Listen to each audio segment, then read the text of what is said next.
Salam selamat pagi Bapak Ibu jemaat yang dikasihi oleh Tuhan. Shalom, selamat pagi Ibu Bapak, saudara-saudara yang diberkati Tuhan kita berdoa. Shalom, selamat pagi jemaat yang dikasihi oleh Tuhan Yesus Kristus.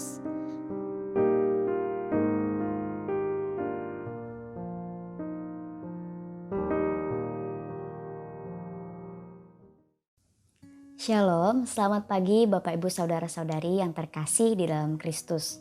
Pada pagi ini kita akan kembali merenungkan firman Tuhan. Namun sebelum itu mari kita bersatu hati di dalam doa. Bapa di dalam surga, terima kasih untuk kesempatan pada pagi ini kami boleh membaca dan merenungkan firman-Mu. Tolonglah setiap kami ya Tuhan, agar kami boleh mengerti apa yang Tuhan ingin sampaikan kepada setiap kami.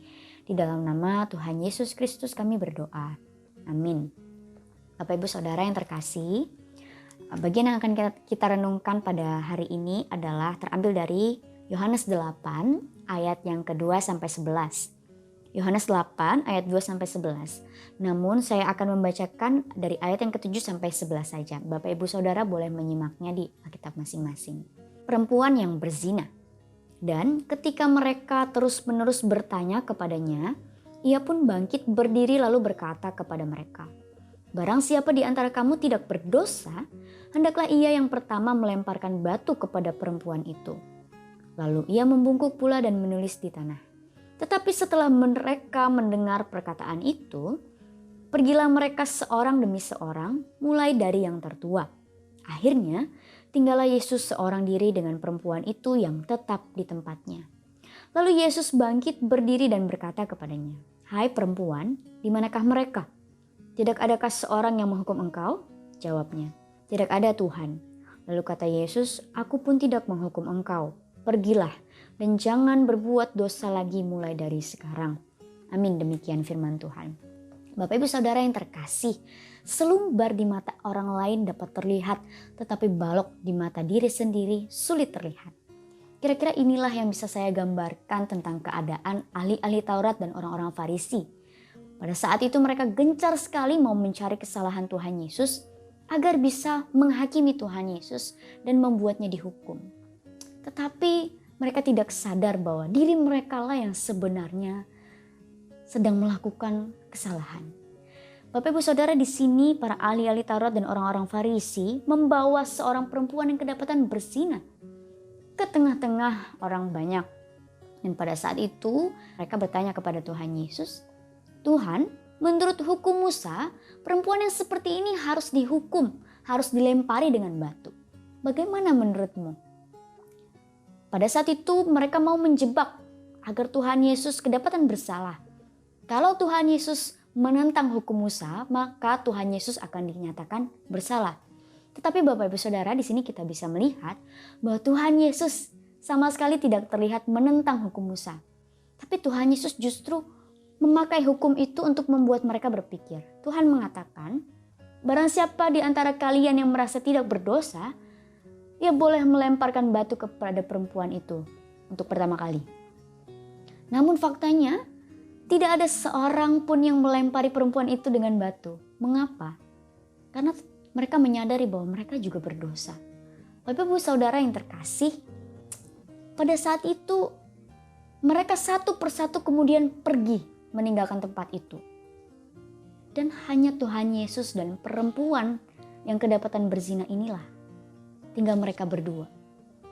Dan Bapak Ibu Saudara, kita tahu hanya Tuhan Yesus yang tidak berdosa di tempat itu. Tetapi pun Tuhan Yesus tidak menghukum perempuan itu. Tuhan Yesus justru memberi kesempatan kepada perempuan itu untuk bertobat. Tuhan mengatakan jangan berbuat dosa lagi. Dan Tuhan Yesus juga memberi kesempatan kepada perempuan itu untuk melanjutkan kembali hidupnya.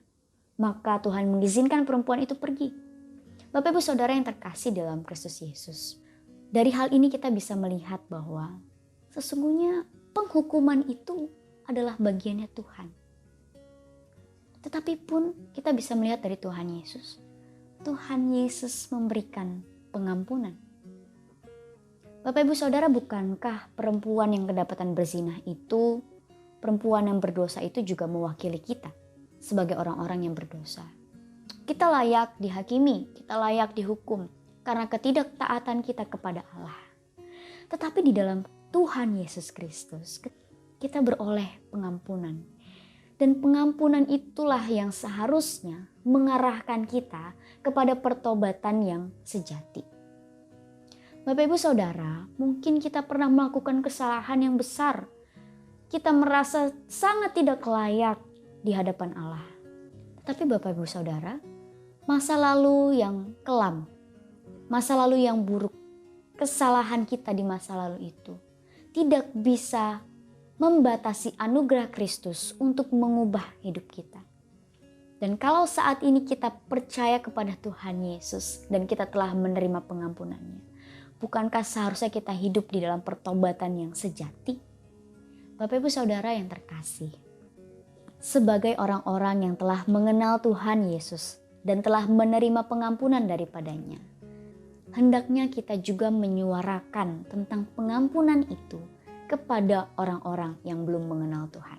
Daripada kita sibuk menghakimi kesalahan orang lain, lebih baik kita menyuarakan tentang pengampunan yang Tuhan Yesus berikan lewat pengampunan yang kita berikan.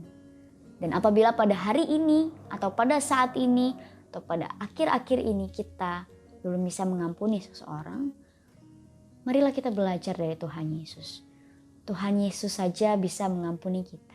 Masakan kita tidak bisa mengampuni orang lain? Demikian firman Tuhan, mari kita satu hati di dalam doa. Bapa yang baik, terima kasih untuk firman Tuhan yang boleh kami renungkan. Dan Tuhan, tolonglah kami untuk meneladani Engkau yang menyuarakan tentang pengampunan. Tolonglah kami untuk bisa mengerti firman Tuhan dan melakukannya. Di dalam nama Tuhan Yesus Kristus, kami berdoa dan kami bersyukur. Amin. Baik, selamat pagi Bapak Ibu Saudara yang terkasih. Selamat melanjutkan aktivitas. Tuhan Yesus memberkati.